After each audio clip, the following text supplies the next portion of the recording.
있잖아요. 우리 머릿속에 꼭 한 명씩 살고 있는 것 같은 목소리. 나 자신을 제일 심하게 비판하는 바로 그 목소리요. 이 목소리 때문에 사람들 만나는 게 두려워지기도 하는데요. 오늘은 바로 이 내면의 비평가를 잠재우고 자기 삶을 되찾은 한 사람의 아주 강력한 여정을 따라가 보려고 합니다. 혹시 이런 경험 없으세요? 누군가랑 대화하고 나서 몇 시간 아니 며칠이 지나도 계속 머릿속에서 그 장면을 되감게 하는 거예요. 내가 그때 왜 그런 말을 했지? 괜히 했나? 바로 이 끝없이 곱씹는 생각, 이게 바로 사회 불안의 핵심이라고 할 수 있습니다. 그 말을 하지 말았어야 했는데 하는 후회가 꼬리에 꼬리를 무는 거죠. 만약에 지금 내 얘긴데 하셨다면 여러분은 절대 혼자가 아닙니다. 정말 놀랍게도요. 살면서 인구의 약 13%가 사회 불안장애를 겪는다고 해요. 이게 어느 정도냐면 10명 중 1명 이상이 이런 보이지 않는 싸움을 하고 있다는 뜻이거든요. 그러니까 결코 소수의 문제가 아닌 거죠. 오늘 들려드릴 이야기는요. 불안을 무슨 마법처럼 뿅 하고 없애는 그런 이야기는 아니에요. 그 대신에 생각을 바꾸는 법을 배워서 불안의 목소리는 줄이고 결국 자기 삶의 주도권을 되찾은 앤서니라는 한 사람의 실제 이야기입니다. 그의 여정을 따라가다 보면 우리도 강력한 희망을 발견할 수 있을 겁니다. 자, 그럼 첫 번째 이야기, 앤서니의 보이지 않는 감옥입니다. 20대 후반의 앤서니는요, 남들이 날 어떻게 볼까 하는 두려움, 말 그대로 보이지 않는 감옥에 갇혀 살고 있었습니다. 그리고 이 감옥은 그의 모든 일상을 통제하고 있었죠. 그의 고통은 그냥 막연한 게 아니었어요. 정말 구체적이었죠. 예를 들면 대학 다닐 때는 사람들하고 마주치는 게 무서워서 일부러 20분이나 더 걸리는 길로 돌아다녔고요. 직장에서는 동료한테 꼭 해줘야 하는 피드백도 못해서 징계를 받을 정도였어요. 결국 이런 사회적 회피 때문에 정말 진지하게 만나던 연인과도 헤어지게 됐습니다. 그러니 다시 치료를 시작한다는 게 그에게는 또 한 번의 실패를 인정하는 것처럼 느껴졌던 거죠. 아니, 대체 뭐가 앤서니를 이렇게까지 괴롭혔을까요? 전문가들은요, 불안이라는 감정 자체보다 그 감정을 막 증폭시키는 어떤 특정한 생각의 습관에 주목합니다. 자, 지금부터 그 근본적인 왜곡이 뭔지 한번 파헤쳐 보겠습니다. 그건 바로 해석 편향이라는 건데요. 쉽게 말해서 세상을 좀 삐딱하게 보는 왜곡된 렌즈를 끼고 있는 거라고 생각하면 돼요. 특히 사회 불안이 있는 사람들은 뭔가 좀 애매한 상황이 생기면 자기도 모르게 최악의 시나리오부터 딱 떠올리는 경향이 있는 거죠. 이 해석의 차이가 실제로 어떻게 작동하는지 보면 진짜 흥미롭습니다. 자, 예를 들어 볼게요. 제가 막 신나게 얘기하고 있는데 친구가 하품을 해요. 그럼 보통 피곤한가 보다 할 수 있잖아요. 근데 이 왜곡된 렌즈를 끼면 내 얘기가 지루하구나 이렇게 결론을 내려버리는 거죠. 상사가 그냥 무표정으로 쳐다보는 건데 집중하시나 보다가 아니라 뭐지? 내가 뭐 잘못했나? 이렇게 단정 짓는 것처럼요. 그러니까 핵심은 객관적인 상황이 아니라 그걸 어떻게 해석하느냐에 달려있는 겁니다. 그런데 정말 다행인 건 이 삐딱한 렌즈 교체할 수 있다는 겁니다. 앤서니가 사용했던 아주 강력한 도구 상자가 바로 인지행동치료, 우리가 흔히 CBT라고 부르는 건데요. 이건 그냥 괜찮아, 힘내 이런 막연한 위로가 아니에요. 생각을 아예 재훈련시키는 아주 과학적인 방법입니다. CBT는 그냥 앉아서 상담만 하는 게 아니에요. 굉장히 체계적인 과정이 있습니다. 첫 번째 단계는 내가 느끼는 이 불안이 도대체 뭔지 제대로 배우는 거고요.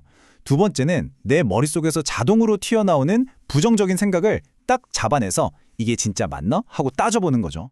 세 번째는 그 생각이 진짜 사실인지 현실 세계에서 작은 실험을 해보는 거고요. 그리고 마지막으로 그동안 무서워서 피해왔던 상황들을 아주 조금씩 점진적으로 마주하면서 불안을 이겨낼 힘을 기르는 겁니다. 자, 이렇게 4가지 단계가 있다는 건 알겠는데 이게 말처럼 쉬울까요? 실제 복잡한 삶 속에서 이 도구들이 어떻게 작동하는지 궁금하시죠? 지금부터 앤서니가 자기 머릿속에 그 추락의 소용돌이와 어떻게 맞서 싸웠는지 그 구체적인 순간으로 한번 들어가 보겠습니다.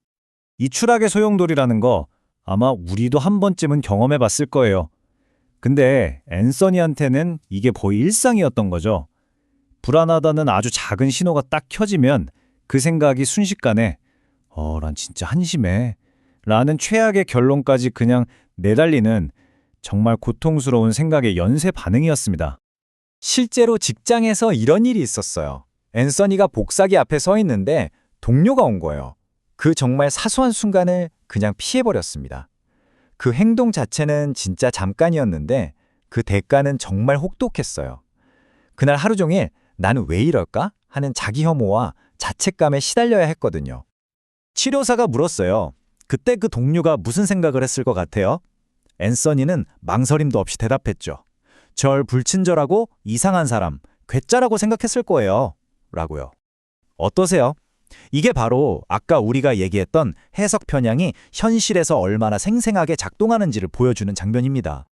바로 이 대화에서 치유의 전환점이 찾아옵니다. 치료사가 이런 말을 하거든요. 다른 관점을 생각해 본다고 해서 과거에 있었던 일이 바뀌지는 않겠죠.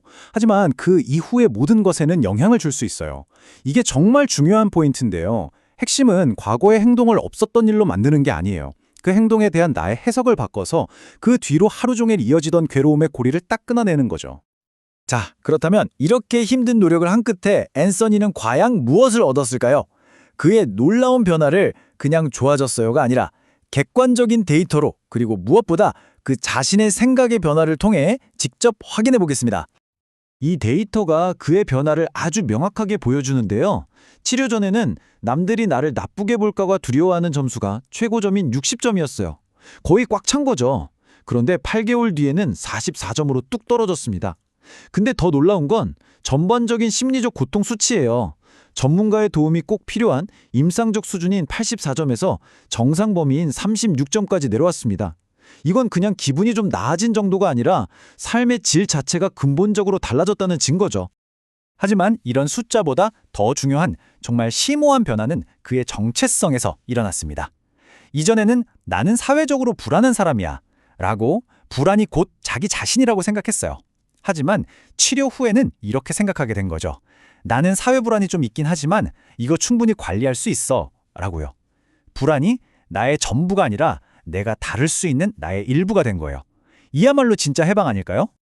이렇게 내면의 감옥에서 걸어 나오니까 앤서니의 실제 삶도 바뀌기 시작했습니다. 마침내 독립해서 자기만의 아파트를 구했고요. 새로운 사람도 만나기 시작했고 직장에서도 긍정적인 평가를 받았어요.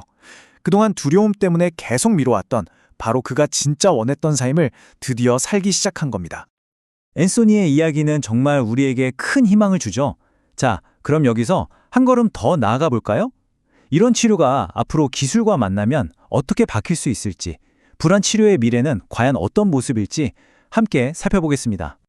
요즘 주목받는 방법 중에 인지 평양 수정, 줄여서 CDMI라는 게 있습니다. 아까 앤서니를 괴롭혔던 핵심 원인, 바로 그 해석 편향 기억나시죠? 이 CBMI는 바로 그 편향을 직접 타겟으로 삼아서 컴퓨터 훈련을 통해 우리 뇌의 자동 반응 회로를 바꾸는 기술이라고 보시면 됩니다. 이게 어떻게 가능하냐고요? 원리는 생각보다 간단해요. 예를 들어서 화면에 상사에게 지적받는 경험은 정석적인 일이라고 생각한다. 이런 문장이 뜨는 거예요. 그럼 정상적인 일하고 긍정적인 단어로 완성하게끔 유도하는 거죠. 이런 긍정적인 해석을 수백 번, 수천 번 반복하다 보면 뇌가 애매한 상황에서도 자동적으로 긍정적인 방향으로 생각하도록 훈련이 되는 겁니다. 이 방식이 가진 잠재력은 정말 엄청난데요. 일단 세션 시간이 15분에서 20분 정도로 아주 짧고요. 스마트폰으로도 할 수 있어요. 그러니까 누구 눈치 볼 필요 없이 집에서 편하게 할 수 있는 거죠. 치료받는데 가장 큰 장벽인 비용 문제나 다른 사람 시선 같은 것들을 한 번에 해결할 수 있는 가능성을 보여주는 겁니다. 결국 앤서니의 이야기가 우리에게 던지는 메시지는 딱 하나입니다. 우리가 경험하는 세상은 그냥 객관적인 사실들로만 이루어진 게 아니라는 거죠. 그 사실에 우리가 어떤 의미를, 어떤 해석을 붙이느냐에 따라 내 세상이 완전히 달라진다는 겁니다. 자, 만약 우리의 해석이 세상을 만든다면 여러분은 오늘 어떤 이야기를 믿기로 선택하시겠습니까?